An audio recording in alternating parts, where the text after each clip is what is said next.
What if the man you built your life with, the father of your unborn child, was living a lie so profound it could shatter your entire reality?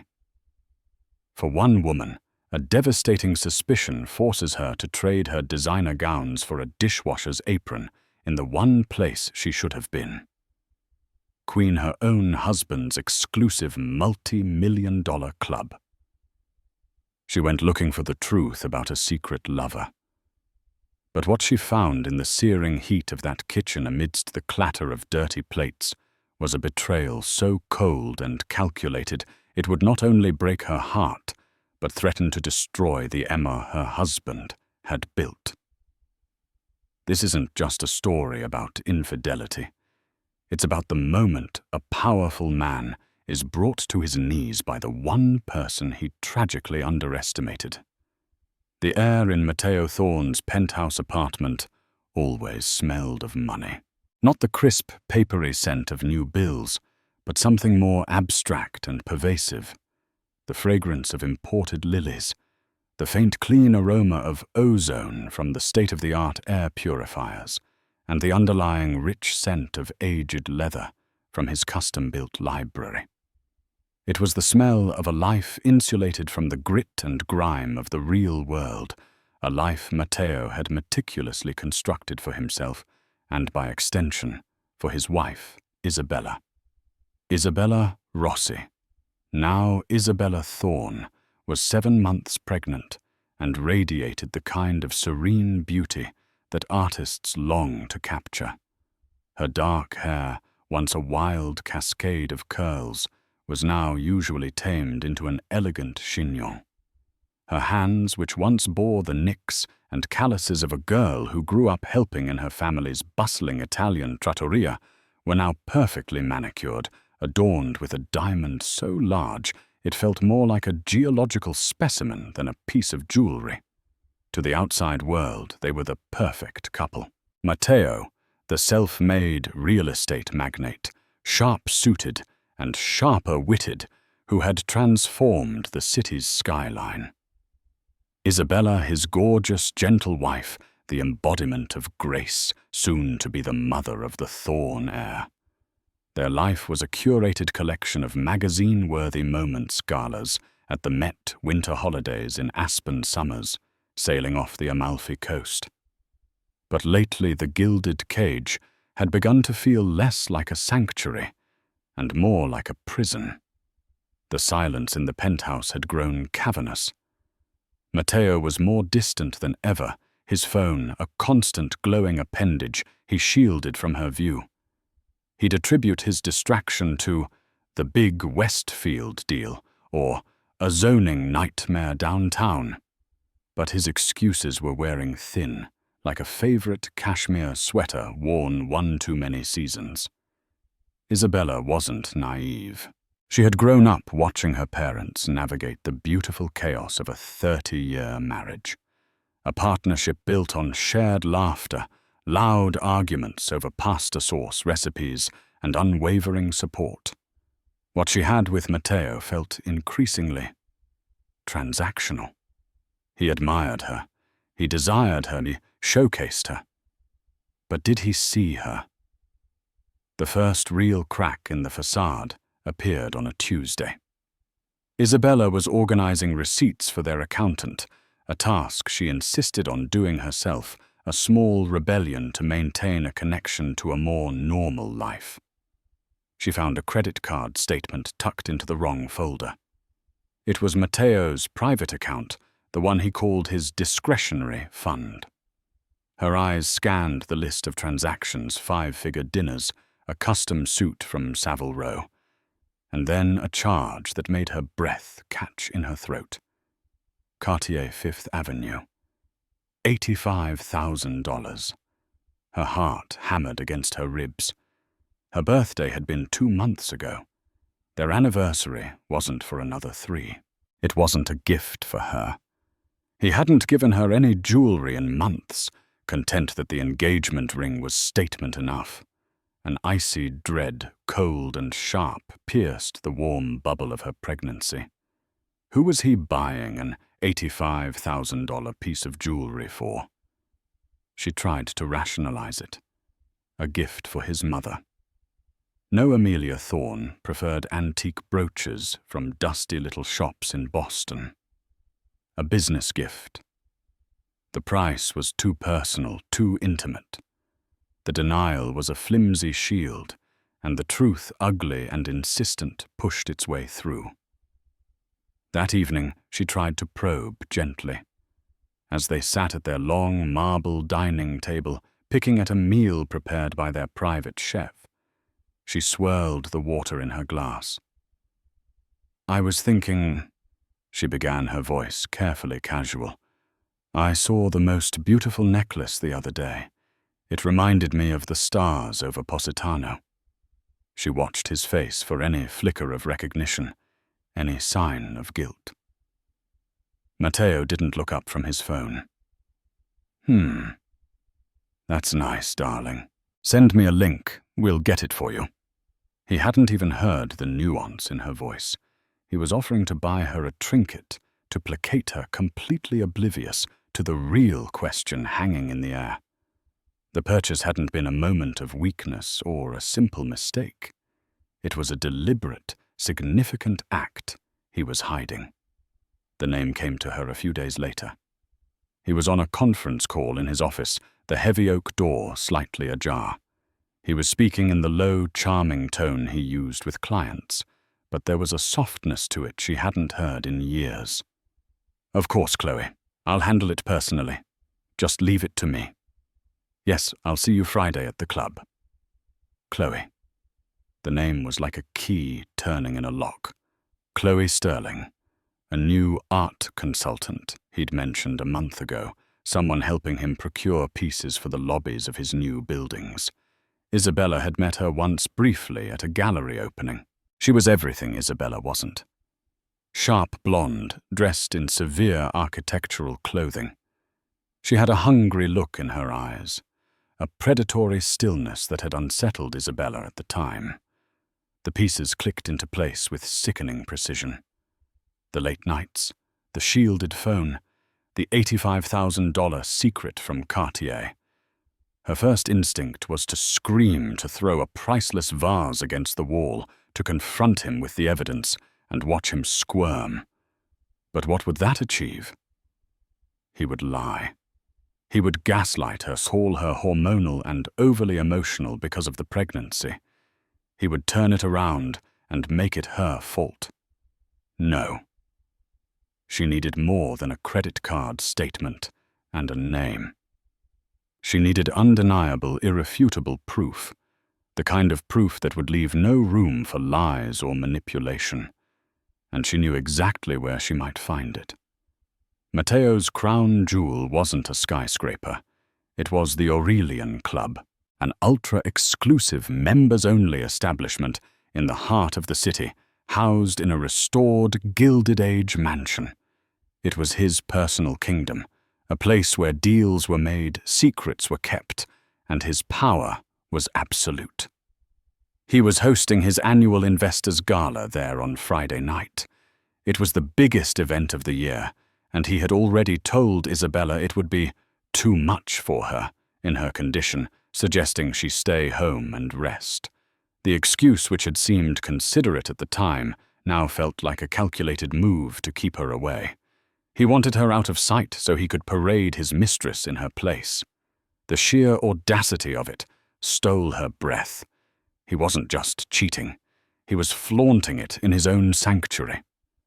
A plan began to form in Isabella's mind, a desperate, wild idea born from heartbreak and a deep, primal need for the truth.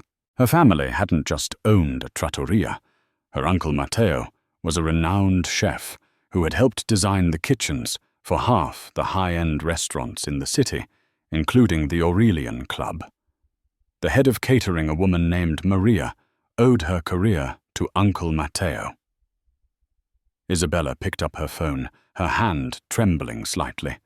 She wouldn't go to the gala as Mrs. Isabella Thorne, the pampered wife. She would go as someone no one would ever notice, someone who could see everything without being seen. "Maria," she said, her voice steadier than she expected. It's Isabella Rossi. Yes, Matteo's niece. I need a favor. A very big, very strange favor. And you can't tell a soul.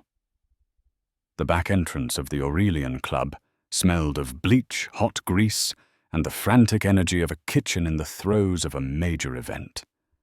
It was a world away from the fragrant lilies and purified air of Isabella's penthouse. Here the air was thick, humid, and alive with the clatter of pans, the hiss of the grill, and the shouted orders of the executive chef, a bald, sweaty man named Antoine. Isabella, dressed in a shapeless black uniform, her hair scraped back under a net, felt a strange sense of coming home. This was the world of her childhood, the heat, the noise, the organized chaos.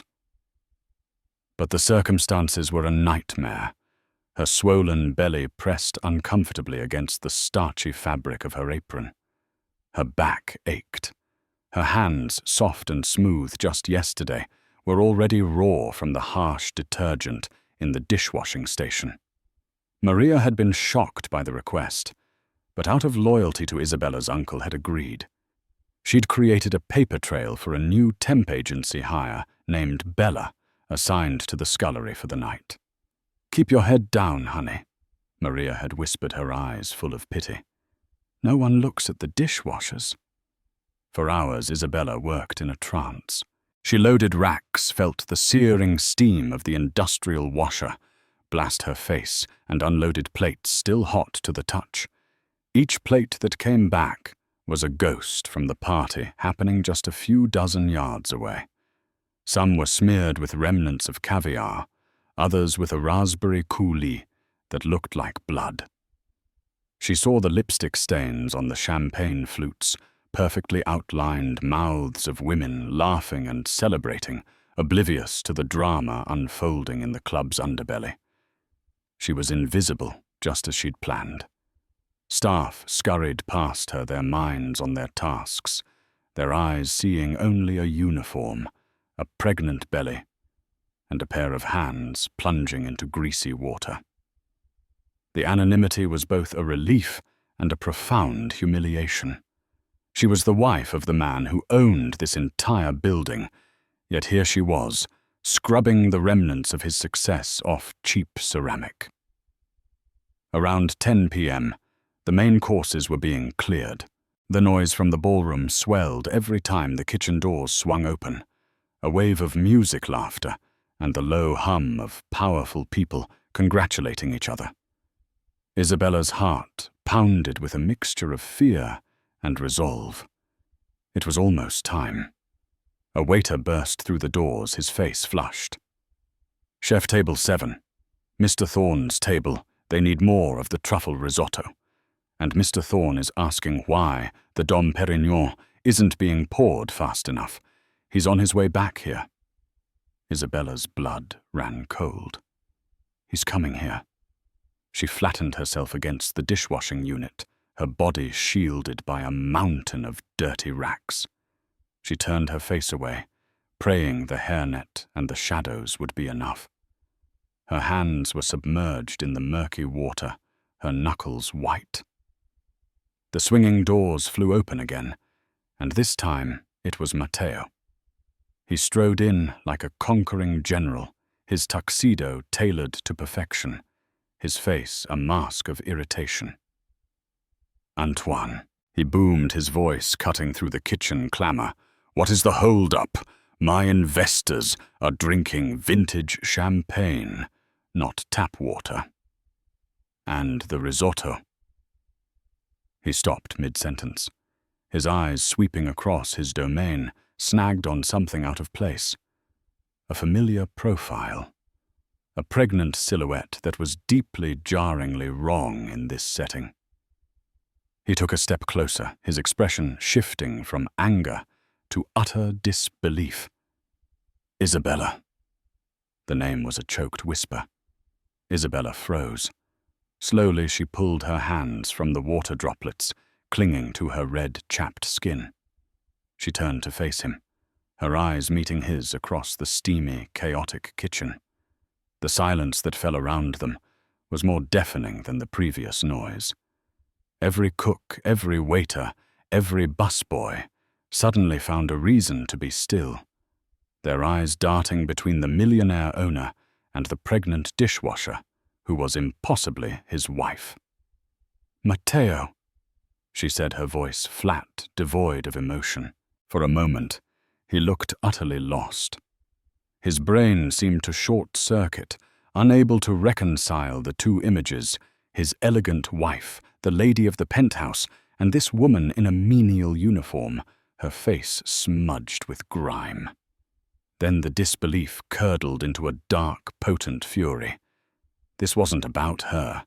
It was about his reputation, his control. "What in God's name are you doing?" he hissed, grabbing her arm and pulling her toward the dry storage pantry, away from the prying eyes of his staff. "Have you lost your mind? Washing dishes, here are you trying to humiliate me. Humiliate you." Isabella wrenched her arm free, her own anger finally erupting hot and cleansing.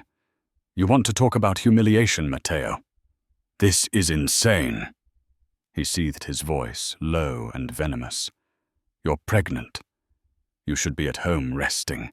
Instead, you're here in the filth making a spectacle of yourself, of us." "I came here for the truth," she shot back, her voice trembling but strong. "Because I knew I wouldn't get it from you in our sterile, silent apartment." "The truth about what?" he demanded, his face a mask of indignant confusion.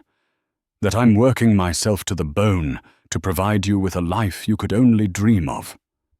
It was then that the universe delivered its final devastating twist.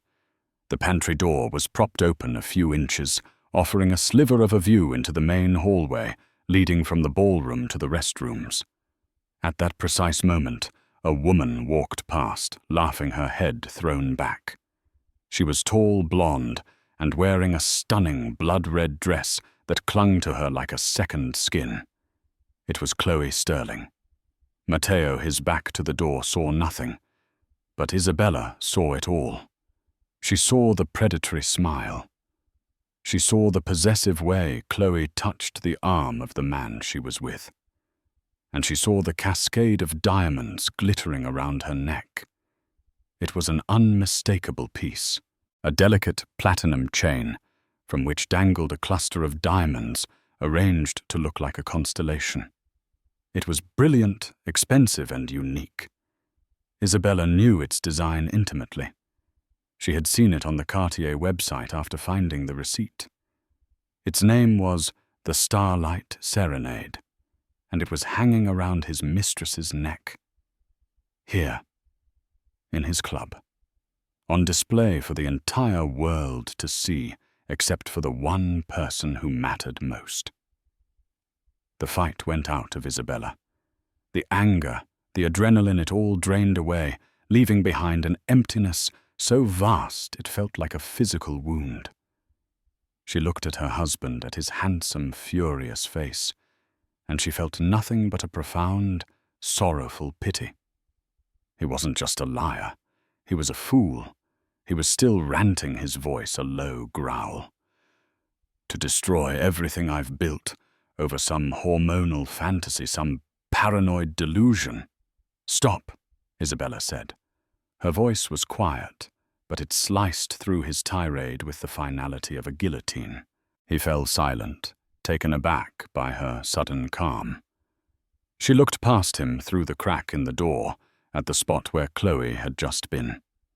She then met his eyes, and for the first time he saw not his gentle, accommodating wife, but a stranger, a woman made of ice and steel. "You should be more careful with your investments, Matteo," she said, her voice eerily steady. "Especially when you put them on display. The Starlight Serenade necklace looks beautiful on her. I'm sure it was worth every penny." Matteo Thorne was a man accustomed to being in control. He controlled boardrooms, city planning committees, and multi-million-dollar negotiations. He could read a rival's tells, anticipate market shifts, and bend nearly any situation to his will. But as he stood in the stale air of the storage pantry, the name of the necklace, a name he had never uttered to his wife, struck him with the force of a physical blow. The Starlight Serenade.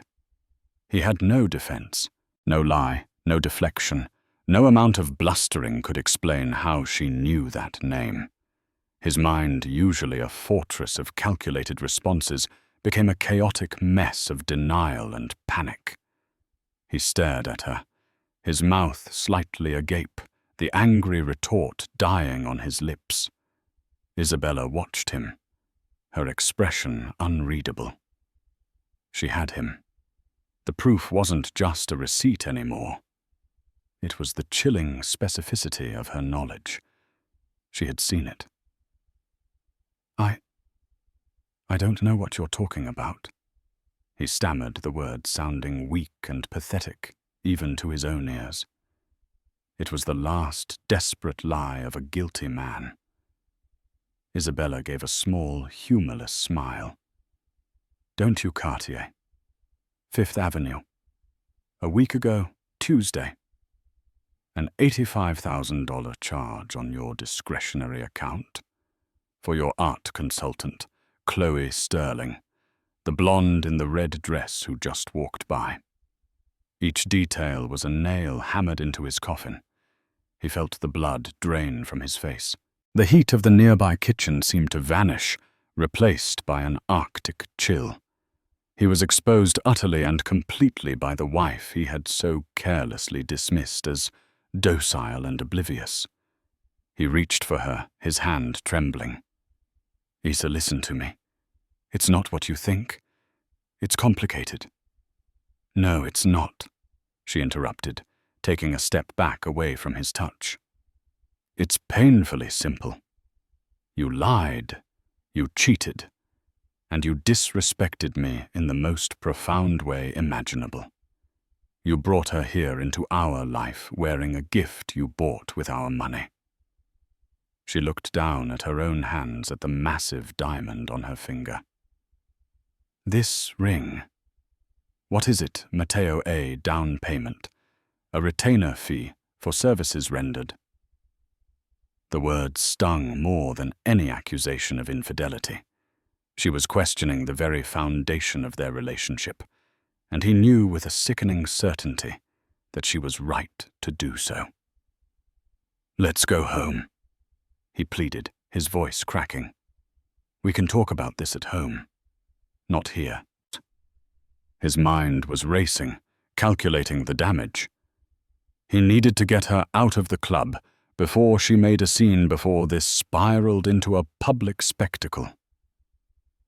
I am going home, Isabella said softly, but not with you, and not to the penthouse.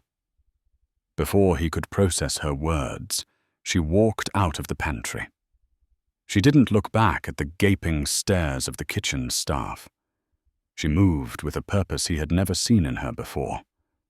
She stripped off the dirty apron and hairnet, tossing them onto a stainless steel counter. Underneath, she was wearing simple black trousers and a maternity blouse. She looked exhausted, but her posture was erect, her shoulders back. Matteo stumbled after her, his mind reeling. Isabella, stop! Where are you going?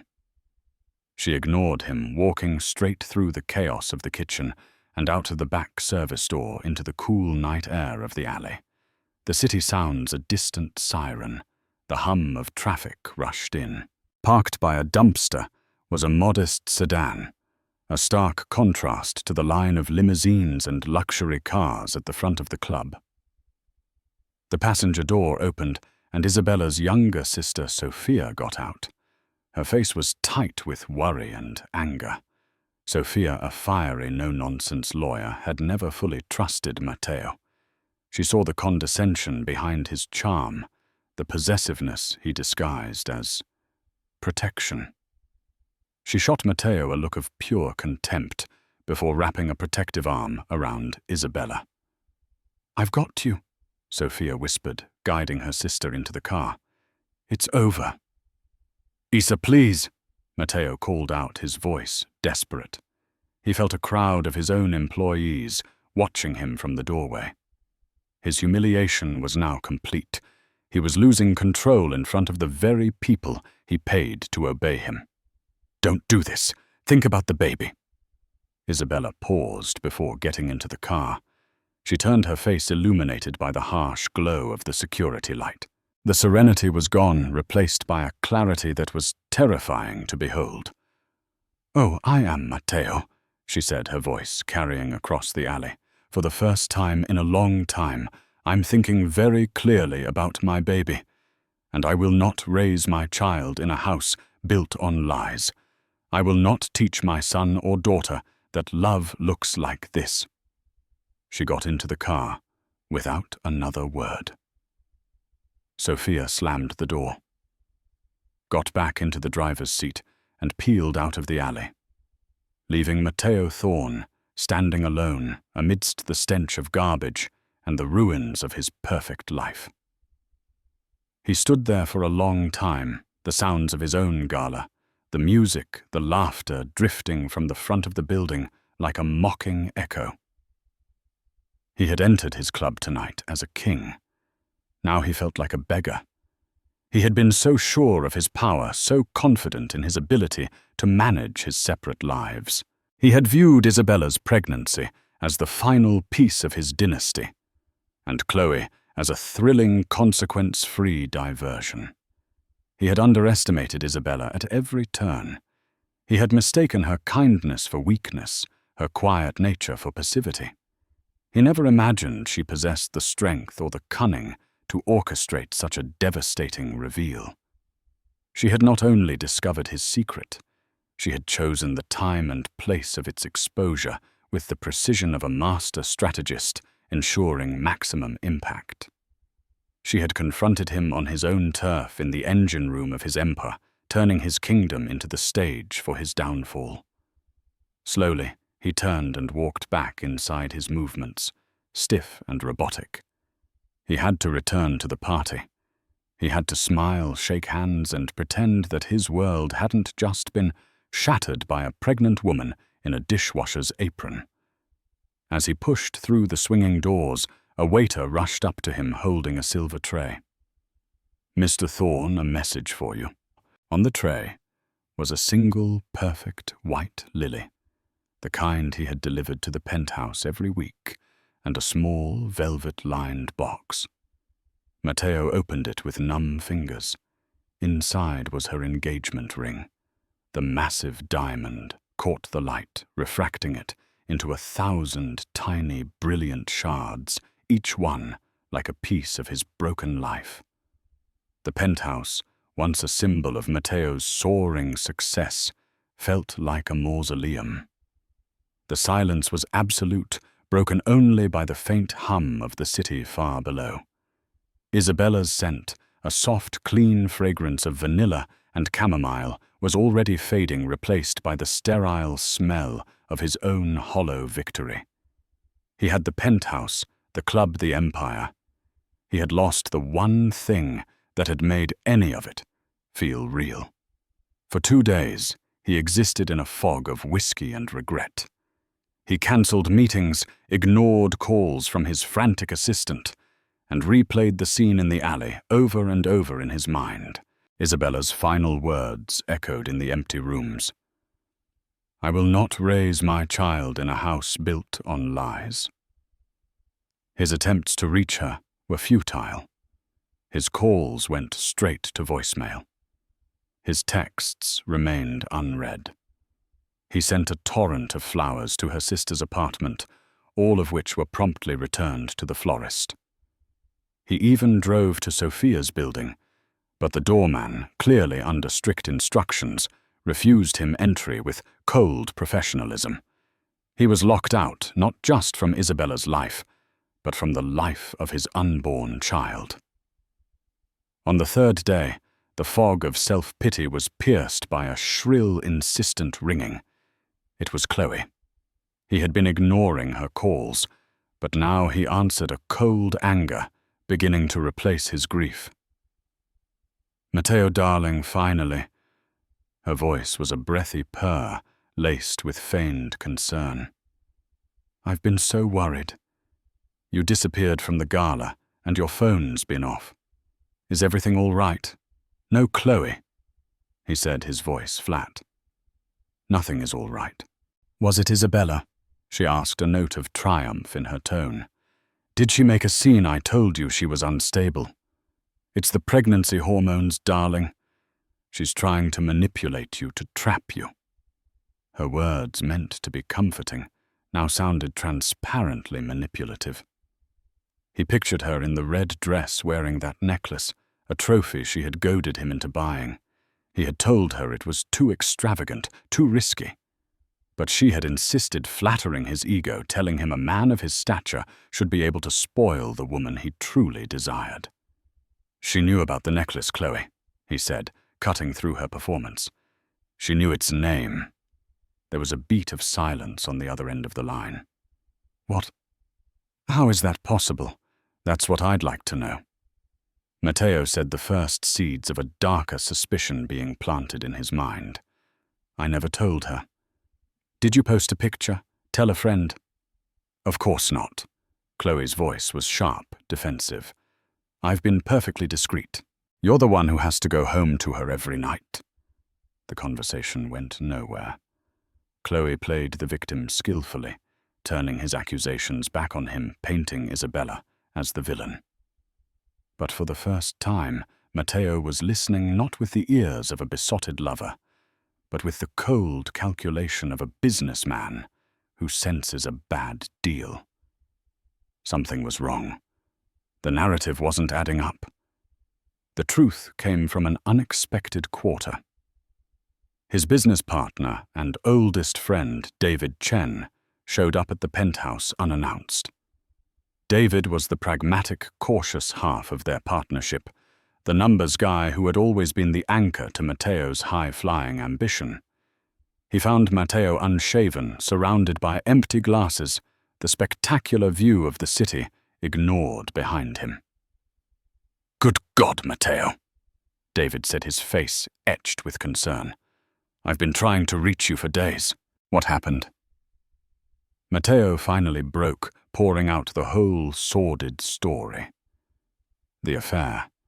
The necklace, Isabella's discovery, her departure. He expected a lecture, or perhaps some awkward sympathy. Instead, David listened with a growing, intense focus. The gala, David said slowly. Chloe Sterling was there with you. Not with me, Matteo corrected. She was there, as a guest. And you've been seeing her for how long? A couple of months. About that. Why? David walked over to the window, looking down at the cityscape they had conquered together. We lost the Westfield bid, Matteo.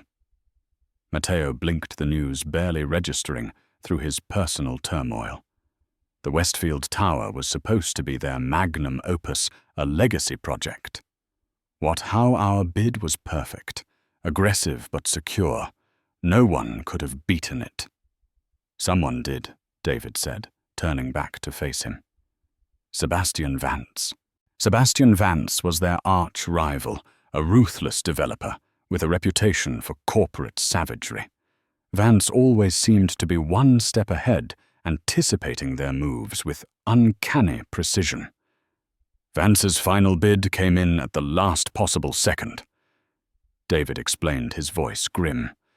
It was just under ours, just enough to win, but high enough that it seemed like he came to the number independently. But the financing structure, the phasing of the construction, it was almost identical to our proprietary model. It's like he had a copy of our playbook. The implication hung in the air, heavy and poisonous. We've been leaking information for months, Matteo, David continued. Small things at first, a subcontractor negotiation, a zoning variance application. I thought it was just bad luck. But the Westfield deal, this is catastrophic. I've had a forensic team going through our servers for the past 48 hours. The breach isn't digital. It's human. Matteo felt a cold dread creep up his spine. He thought back over the last few months. The late-night meetings with Chloe, supposedly about art, that often strayed into discussions about his work, his frustrations, his ambitions. He had complained about the Westfield project, boasted about his innovative financing model, vented about the obstacles. He had, in essence, handed her the keys to his kingdom. Chloe Sterling. Matteo said the name, tasting like ash in his mouth. David nodded grimly. I did some digging on her this morning. She's not just an art consultant. Her company, Sterling Art Advisory, received a 7-figure consulting fee 3 days ago. The payment came from a shell corporation. I traced it back. The parent company is owned by Sebastian Vance. The truth was so much uglier, so much more devastating than simple infidelity. The affair hadn't been a crime of passion. It had been a business transaction. Chloe wasn't his mistress. She was a corporate spy. His ego, his attraction, his desire for novelty. They had all been weapons she had expertly wielded against him. He thought of the necklace. The Starlight Serenade. It wasn't a lover's gift. It was a bonus, a payment for services rendered, the ultimate symbol of his foolishness. He had paid $85,000 for the instrument of his own destruction, and he had allowed his enemy's agent to wear it in the heart of his own club while his pregnant wife washed dishes in the basement. The humiliation was so profound, it was almost surreal. The betrayal wasn't just personal, it was existential.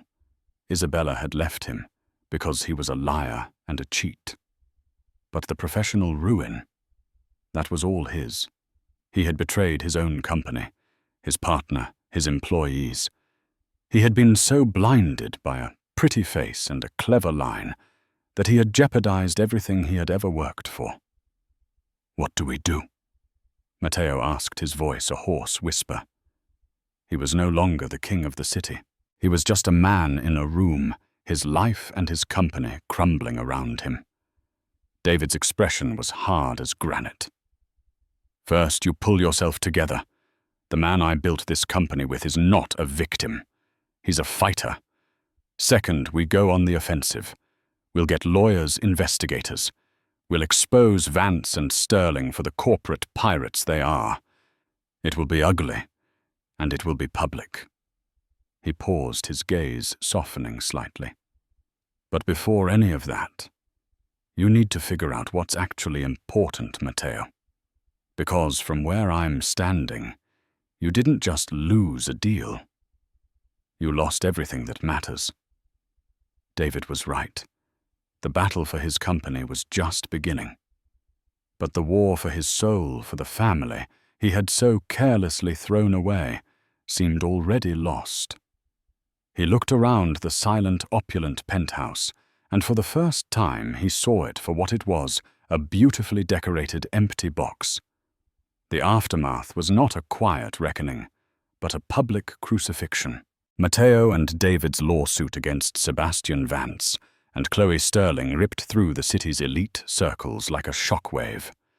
The business journals which had once praised Matteo's Midas touch now feasted on the salacious details of his downfall. Headlines screamed from newsstands. Thorne's empire betrayed from the bedroom. The $1 million mistress. How a femme fatale. Toppled a titan, and the one that made Matteo's stomach clench with shame. The dishwasher's revenge. A wife's humiliation. An empire's ruin. His life became a series of mortifying vignettes. He saw 2 former colleagues at a coffee shop. They saw him, exchanged a look, and abruptly turned away their backs, a wall of judgment. He overheard his name at a neighboring restaurant table, spoken in hushed, gossiping tones, followed by cruel laughter. He was no longer a formidable player. He was a cautionary tale, a punchline. The legal proceedings were a grueling exercise in humiliation. He sat in a sterile conference room as lawyers deposed Chloe. She was a consummate actress, portraying herself as a lovelorn woman, manipulated by two powerful men, the seductive Matteo and the predatory Vance. She cried on cue her testimony, a masterclass in deflection. But David's forensic accountants had been meticulous. The money trail from Vance's Shell Corporation to Chloe's consulting firm was undeniable. It was a clear case of industrial espionage. The court eventually ruled in their favor, awarding a substantial financial settlement. Vance's reputation was savaged, and Chloe faced a future of legal troubles and social ostracism.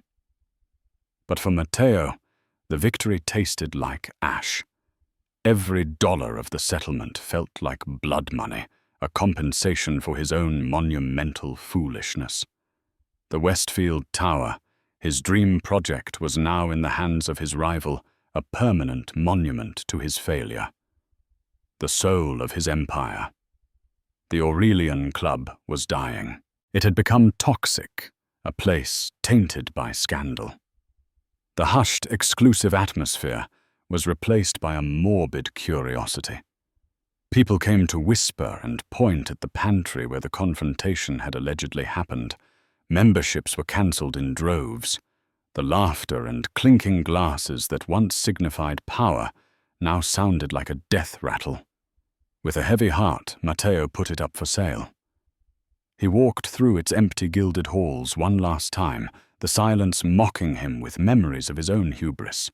He and David used the settlement money and the proceeds from the club's sale not to launch a vengeful comeback, but to perform corporate triage. They downsized, stabilized, and retreated from the high-stakes world of landmark skyscrapers. Their new focus became smaller, more thoughtful projects, restoring historical buildings, developing community-focused mixed-use spaces. It was a quieter, less glamorous existence. Matteo's personal life underwent an even more dramatic demolition. The penthouse, with its panoramic views and crushing silence, became unbearable. Each imported lily reminded him of his careless cruelty.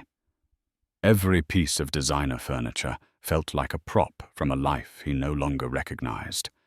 He hired an estate agent and told her to sell everything, including the contents. He walked away with only his clothes, some books, and a single framed photo of his parents. He moved into a 2-bedroom apartment in a pre-war building in a leafy, unassuming neighborhood. The contrast was stark.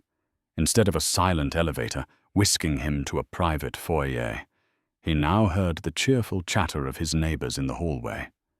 Instead of the scent of ozone from air purifiers, he smelled his neighbor Mrs. Garcia's garlic-heavy cooking wafting through the vents. It was real. It was grounded. And for the first time in over a decade, he felt like he could breathe. This shedding of his old life wasn't enough. He was haunted by the image of Isabella's face in that alleyway. The strength, the clarity, the profound disappointment. He knew he couldn't repair the damage with a grand gesture. The old Matteo would have tried to buy her forgiveness. The new Matteo understood that atonement was not an event, but a process. It had to be built brick by brick from the ground up. Driven by a desperate need to understand the woman he had lost, he made a pilgrimage. He drove his modest sedan to the Bronx, to the streets that had shaped her. He found the location of her family's old trattoria, now a brightly lit laundromat. He parked and just watched for a while, imagining a younger Isabella full of life and laughter, her hands dusted with flour. He saw the world he had once dismissed as humble, and saw it now for what it was, a world of connection, authenticity, and community. A world richer than his penthouse had ever been. He remembered her mentioning a community center, a place she volunteered at in her teens. He found it a few blocks away, a simple brick building with a faded mural on the side. Taking a deep breath, that did little to calm his racing heart. He walked inside. The air smelled of floor wax, strong coffee, and the hopeful energy of children. A warm-faced woman with kind, weary eyes sat at the front desk. A small plaque identified her as Mrs. Diaz, the director. "Can I help you?" she asked, her gaze taking in his expensive, albeit simple attire. He was clearly not from around here. "My name is Matteo Thorne," he said, the name feeling foreign in this context. I was told you sometimes need volunteers. I'd like to help, if you'll have me." Her skepticism was palpable. "We're not a photo op for wealthy businessmen looking to polish their image, Mr. Thorne. This is real work. We need tutors for our after-school program. Kids who are falling behind. It's frustrating. It's not glamorous." "I understand," Matteo said, meeting her gaze directly. "I have time, and I was good at math." His first day was a lesson in humility. He was assigned to a sullen 12-year-old named Leo, who was convinced that fractions were an evil curse invented by adults. Matteo, the man who could structure billion-dollar financing deals in his sleep, found himself utterly stumped at how to explain a common denominator in a way that made sense. He fumbled, he got frustrated, and Leo just stared at him with defiant boredom. At the end of the hour, Matteo felt like a complete failure. But he came back, and the next time he didn't try to lecture. He brought a pizza. He cut it into slices, talking about toppings and sharing, and suddenly Leo's eyes lit up. "Oh, so the bottom number is just how many slices are in the whole pizza." It was a tiny breakthrough, but for Matteo it felt more significant than closing the biggest deal of his career. He was connecting. He was serving. He wasn't taking. He was giving. He never told Isabella he was doing this. It wasn't a performance for her benefit. It was his penance and his path. After 2 months of tutoring, of learning the names of the kids and their stories, he felt ready to do the one thing he had left to do. He sat down to write her a letter. He must have gone through a dozen drafts. The first few were filled with excuses, with pleas for forgiveness. They rang hollow. They were about him. Finally, he understood. The letter couldn't be about what he wanted. It had to be about what he had done. On a simple piece of cream-colored stationery, he wrote from a place of raw, unvarnished truth. "Isabella, I am writing to you, not to ask for anything, but to offer the one thing I have left that is of any value, the truth. You were right about everything. The man you left in that alley was a stranger to me, but I see him clearly now. He was a hollow man, a boy playing king in a castle of glass, terrified that anyone might see how empty it was inside. I filled my life with things, buildings, accounts, praise, because I had failed to build a life of character within myself. I confused admiration with respect and possession with love. I took your light and tried to keep it under a lampshade, because I was afraid it would expose the darkness in me. What I did to you, to us, to the sanctity of our marriage and the coming of our child, was not a mistake. It was a choice born of a deep and profound weakness in my soul. There are no excuses for that, and I will offer none. I hope you find happiness. You deserve a life filled with the same honesty, warmth, and strength that you radiate. I hope our child grows up to have your heart and your integrity. I am finally trying to learn what it means to build something that lasts, not for you or for anyone else to see, but because I owe it to the world to be better than I was. I will not bother you again. I will respect whatever life you choose to build. I ask for nothing. Yours, Matteo. He sent it to Sophia's address, a message in a bottle cast into a vast, silent ocean. He expected no reply, and he received none. Life settled into a quiet, routine, work-tutoring solitude. The gaping wound of Isabella's absence was a constant ache, but it was a clean pain now, one he knew he deserved.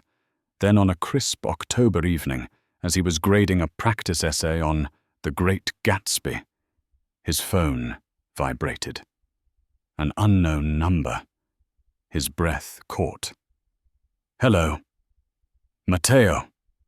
The voice was strained, frantic. It was Sophia. "It's Isabella." His blood ran cold. "Sophia, what is it? Is she okay?" "She's in labor. It's early a few weeks. We're at Lenox Hill Hospital. She didn't want me to call you. She said explicitly not to. But damn it, Matteo, you're the baby's father. I thought you had a right to at least be in the same building." Her voice cracked. "She's scared. I'm on my way." He didn't remember grabbing his coat or running down the stairs. The taxi ride was a blur of traffic and streaking lights, his mind a frantic loop of prayer for her and the baby. He burst into the maternity ward and found Sophia pacing, her face pale with exhaustion. "How is she?" he gasped. "She's stable." The baby's heart rate was dropping, but they've got it under control. It's going to be a while. She looked at him, really looked at him, and the years of animosity in her eyes were replaced with a weary understanding. "She knows I called. She's not happy about it. She didn't say you could go in." "I know." Matteo said, his voice surprisingly calm. He had no rights here. He had forfeited them. "I'm not here to demand anything. I'll just wait. If she needs anything, even for me to leave, just tell me." He found a hard plastic chair in the corner of the waiting room and sat. It was his new penance. He watched the clock on the wall each tick a hammer blow of anxiety. Nurses bustled past, their expressions professionally placid. He heard the joyous cries from another room as a different family was born. He sat invisible, a ghost at the feast. He stayed through the night, a silent, solitary vigil. At 4:17 a.m., a smiling nurse entered the waiting room. "For the family of Isabella Rossi." Matteo and Sophia shot to their feet. "You have a beautiful, healthy baby boy, 7 pounds, 2 ounces. Mom and baby are both tired, but doing perfectly." An explosive sob of pure relief escaped Matteo's lips. Tears he hadn't realized he'd been holding back streamed down his face. A son. He had a son. He sank back into his chair, emotionally spent. He expected that to be the end of it, a second-hand announcement, and then the long, quiet walk back to his empty apartment. He had kept his promise. He waited. An hour later, Sophia emerged from the hallway. Her expression was soft. "She's asking for you, Matteo." His world tilted on its axis.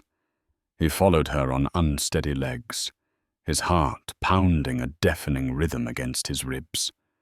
She pushed open a door and stepped aside. The room was dim and quiet. Isabella was propped up on pillows, looking exhausted and transcendent. Her face was pale, her hair damp, but she was glowing with a light that no diamond could ever hope to match. And nestled in her arms, wrapped in a simple blue hospital blanket, was the most beautiful thing Matteo had ever seen. She looked up as he entered, her eyes holding his. The ice was gone. The anger was gone. In its place was a fragile, weary curiosity. "Matteo," she whispered. He moved toward the bed as if in a dream, his gaze locked on the tiny human in her arms. "Isabella, he's perfect. His name is Leo. she said, her voice thick with emotion.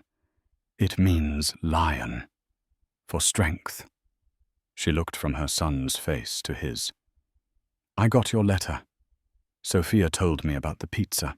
He could only nod, a lump the size of a fist lodged in his throat. She took a breath, a small momentous decision passing across her features. She shifted the baby in her arms. Would you like to hold your son?" It was not forgiveness. It was not a reunion. It was something far more precious. It was a possibility.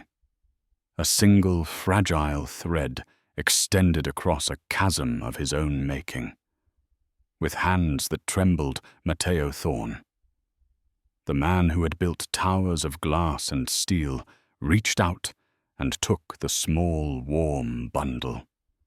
The baby was so light, yet held more weight and substance than his entire former life. As he looked down at Leo's tiny, sleeping face, at the miniature fingers curled into a fist, the last vestiges of the old Matteo crumbled into dust. The deals, the status, the club, the penthouse, it was all meaningless architecture. This was the foundation. This was the only thing worth building. This was home. Matteo Thorne's story is a powerful, raw reminder that the highest walls we build are often the ones within ourselves. He had to lose everything he thought he wanted to finally discover what he truly needed. It wasn't about the affair or the money. It was about the slow erosion of respect, honesty, and the courage to be vulnerable. Isabella's incredible strength wasn't in her anger, but in her decision to demand truth over comfort and to build a future for her child, free from the poison of deceit. Their journey is far from over, but it leaves us with a question. What are the foundations of our own lives built upon? Are they as solid as we think? If this story moved you, please give this video a like and share it with someone who appreciates a story about real-life struggle and the difficult path to redemption. And don't forget to subscribe to our channel and hit the notification bell for more compelling stories that explore the depths of the human heart. What do you think Matteo should do next to continue earning back Isabella's trust? Let us know in the comments below.